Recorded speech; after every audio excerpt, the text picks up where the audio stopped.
है कि how can we calculate the uncertainty in division और प्रोडक्ट और डिवीजन में कैसे कैलकुलेट कर सकते हैं। इसी तरह की एग्जांपल है आप सेम यही कि हमारे पास दो वैल्यूज है a plus minus del a और b plus minus del b। आपका आंसर जो है वो प्लस माइनस डेल z कैसे फाइंड होगा। या तो आपसे पूछा जाए आप इन दोनों को डिवाइड करें, या आपसे पूछा जाए इन दोनों को मल्टीप्लाई करें। Multiply by b plus minus del b। ठीक है, दो तरह से आपसे यानी पूछा जा सकता है कि एक में आपने क्या किया है, डिवाइड कर दिया, और दूसरे में मल्टीप्लाई कर दिया। ठीक है, तो अगर इस तरह का कोई क्वेश्चन हो then how can we calculate the uncertainty. अब हम इसमें अनसर्टेनिटी कैसे निकालेंगे। इसमें भी आपको सबसे पहले वही काम करना है, calculate the final answer.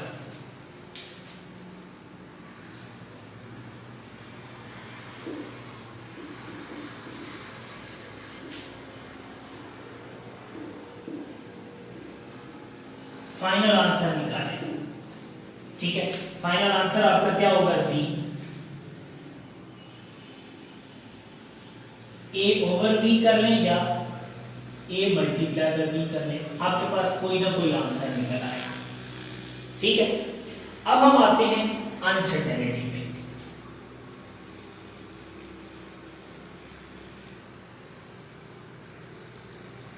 Calculation of uncertainty.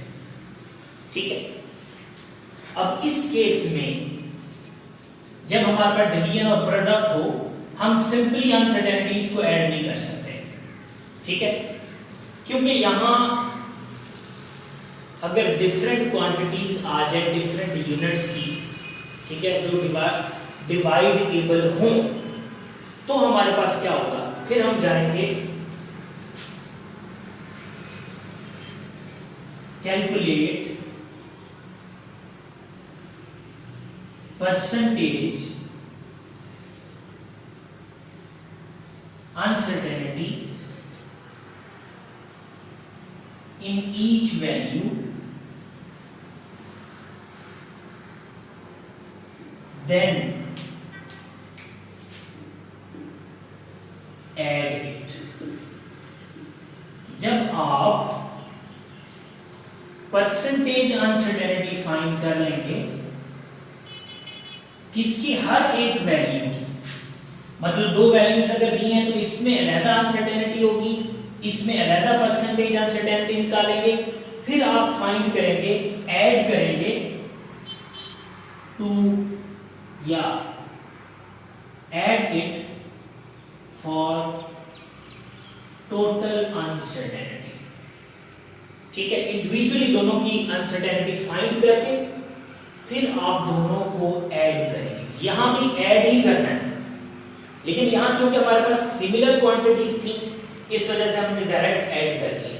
यहां भी सिमिलर हो सकती है, तो हम क्या करेंगे, इसमें पहले आंसर निकालेंगे, फिर परसेंटेज अनसर्टेनिटी दोनों में अलग निकालेंगे, उसके बाद हम जाएंगे अपनी वैल्यू की तरफ। ठीक है, तो से के हमारे पास अनसर्टेनिटी जो है वो कैसे फाइंड होगी। For example percentage uncertainty in A कैसे फाइंड करेंगे, del A divided by A multiply by 100। Simple. ठीक है, एक बुक के अंदर इसको least count divided by value भी लिखा हुआ है। ठीक है, इसका और फार्मूला भी अगर आपको मैं बता दूं तो वो है least count divided by value multiply by 100। ठीक है, जो टेक्स्ट बुक है पंजाब की उसमें लिखा हुआ है ये फार्मूला। लेकिन आपकी क्योंकि इस तरह है तो आप इस तरह फाइंड करें। सिमिलरली आप बी के लिए भी अप्लाई करेंगे, percentage uncertainty in b that is del b divided by b multiply by 100। इसका भी कोई ना कोई आंसर आ जाएगा, इसका भी कोई ना कोई आंसर आ जाएगा। अब आप फाइंड करेंगे total uncertainty, u is for uncertainty, वो क्या होगा, percentage uncertainty in a plus percentage uncertainty in b that will become total uncertainty.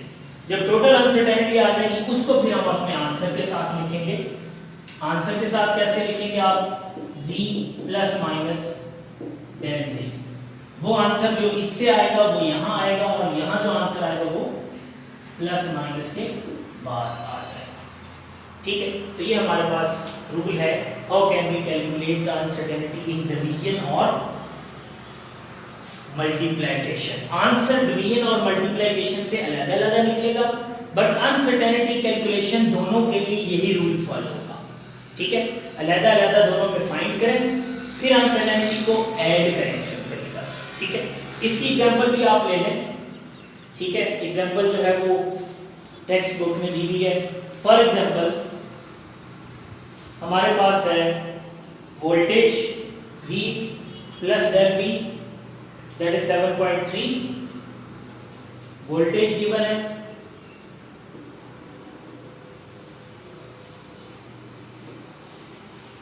ठीक है, उस वोल्टेज के लिहाज से अगर हम कैलकुलेशन करें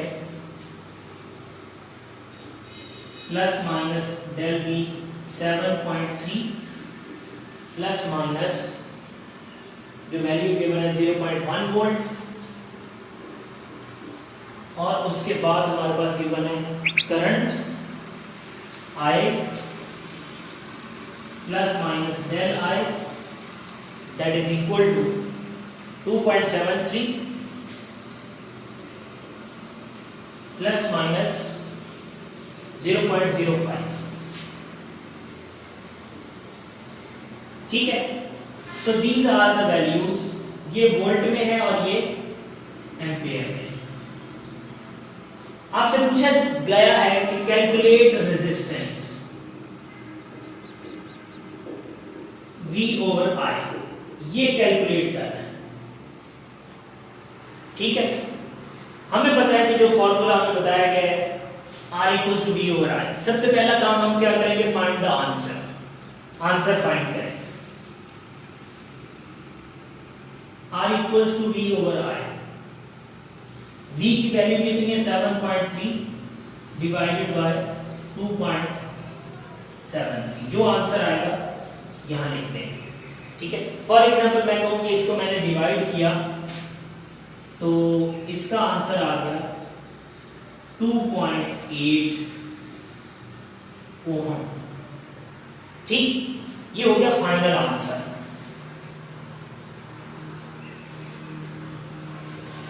अब मैं क्या करूंगा, अब मैं परसेंटेज अनसर्टेनिटी वोल्टेज में अलग, करंट में अलग, फिर उसको ऐड करूंगा। Percentage uncertainty in voltage, formula हमने लिखा डेल A, मतलब ये डेल V आ जाएगा। डेल V की वैल्यू कितनी है 0.1 डिवाइडेड बाय उसकी वैल्यू कितनी है 7.3 मल्टीप्लाई बाय 100। ठीक है, इसको मैंने जब डिवाइड किया परसेंटेज निकाली, फॉर एग्जांपल मैं कहूं कि हमारे पास ये आ गया है 0.1%, ये फॉर एग्जांपल के तौर पे। ठीक है, और इसी तरह मैं परसेंटेज अनसर्टेनिटी फाइंड करूं इन करंट, तो उसका जो 0.05 डिवाइडेड बाय 2.73 मल्टीप्लाई बाय 100। ठीक है, तो फॉर एग्जांपल अगर इसको मैं 1% कंसीडर करूं और इसका आंसर 1.59% आ रहा हो, जिसको मैं 2% कह रहा हूं। ठीक है, अब ये दोनों की अनसर्टेनिटी अलग हो गई है। अब मैं फाइंड करूंगा total uncertainty, uncertainty total that is equal to uncertainty in voltage plus uncertainty in current. तो टोटल अनसर्टेनिटी जो है दैट बिकम 3%। ठीक है, ये 3% आंसर आ जाएगा। अब मैं क्या करूंगा, अब मैं अपना आंसर लिखूंगा। आंसर क्या होगा, r plus minus del r that is equal to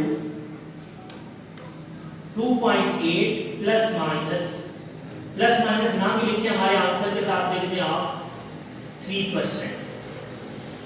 ठीक है, अब 3% जब होगा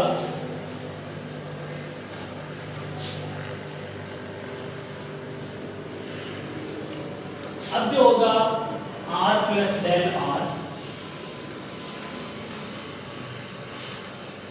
अब हम इस 3% किसका फाइंड करेंगे, 2.8 का। तो इस 3% को हमने फ्रैक्शन में ले जाना दोबारा। फ्रैक्शन में कैसे कैलकुलेट करेंगे, वो हो जाता है 3 divided by 100 multiply by 2.3। Percentage का मतलब है डिवाइडेड बाय 100 होता है, और फाइंड किसका करना है, 2.8 का करना है, 2.8 का करना है। ठीक है, तो यहां 2.8 लिखा था। ठीक है, तो अब इसका जो आंसर आएगा plus minus del r 2.3 plus minus, for example मैं कहूं कि 0.06 आंसर आ रहा है, तो ये हमारे पास रेजिस्टेंस का आंसर आ जाएगा by using the uncertainty concept. ये अनसर्टेनिटी कॉन्सेप्ट से हमारा आंसर फाइंड हो जाएगा। ठीक हो गया, यहां तक होपफुली आपने इसको क्लियर कर लिया होगा। लास्ट हमारे पास है पावर।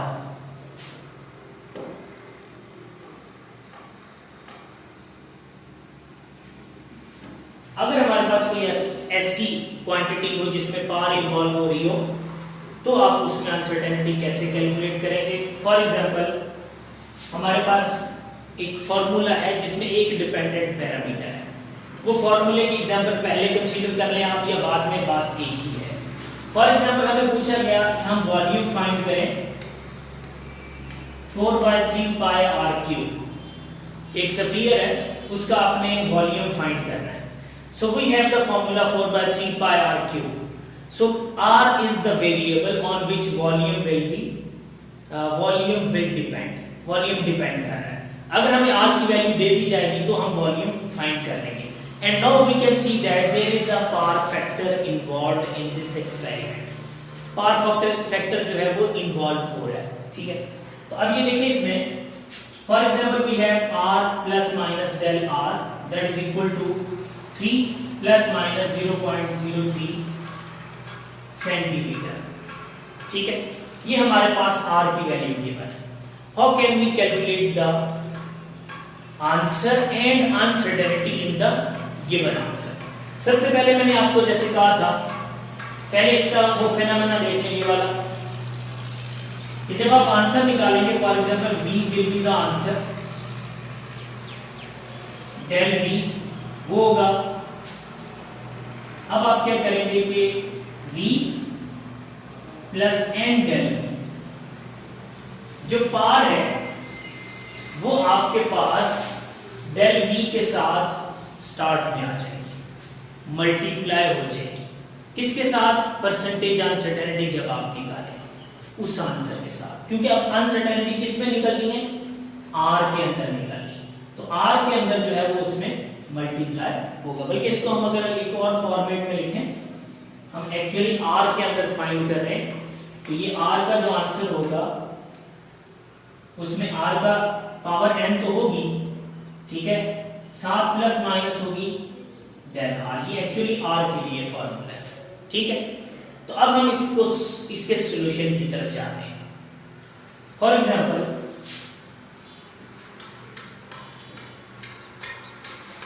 सबसे पहले आपको कहा था फाइनल आंसर निकालना।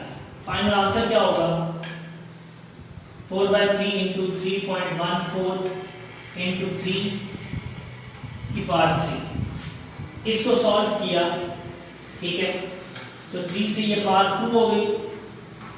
अब इसको अगर मल्टीप्लाई करें,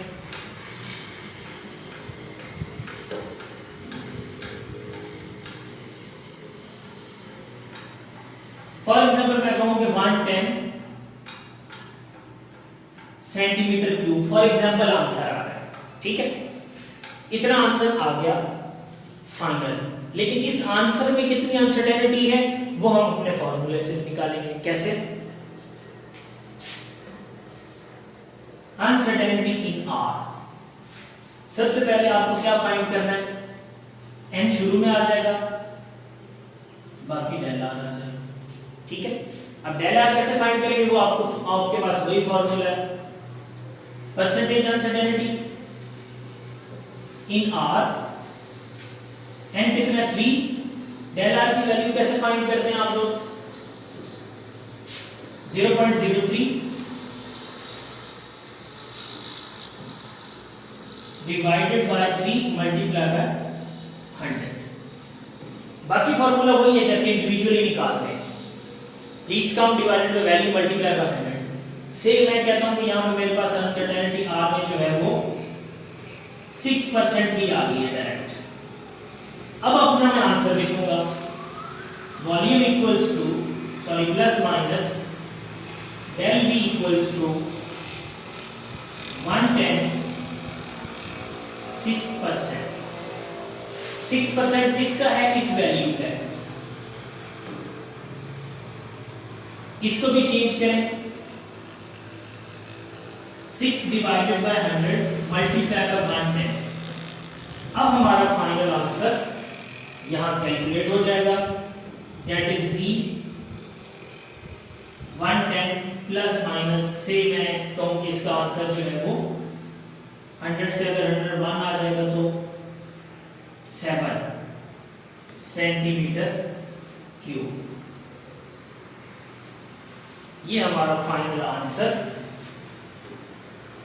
फाइंड हो जाएगा इन पार फैक्टर। ठीक है, तो होपफुली आप लोगों ने इस अनसर्टेनिटी की कैलकुलेशन को अंडरस्टैंड किया होगा अपने कॉन्सेप्ट बना के कि कौन से रूल फॉलो करेंगे सम और एडिशन में। सम और एडिशन में सिंपली एब्सोल्यूट को ऐड कर देंगे, आंसर उसी तरह निकलेगा प्लस माइनस से। प्रोडक्ट में भी आंसर उसी तरह डिवीजन मल्टीप्लिकेशन से निकलेगा। इन पावर फैक्टर आंसर निकालेंगे उसी तरह, परसेंटेज अनसर्टेनिटी फाइंड करके हम उसको उसकी पावर से मल्टीप्लाई कर देंगे। जितनी पावर होगी 1 2 3 जो भी है, 4 होगी 4 से कर देंगे तो वो टोटल अनसर्टेनिटी बन जाएगी। ये टोटल अनसर्टेनिटी बन गई। ठीक है, तो अगर आप पहले परसेंट ये निकालें फिर टोटल निकालें तभी एक ही बात है। तो ये आपके पास कैलकुलेशन ऑफ अनसर्टेनिटी के प्रोसेस है।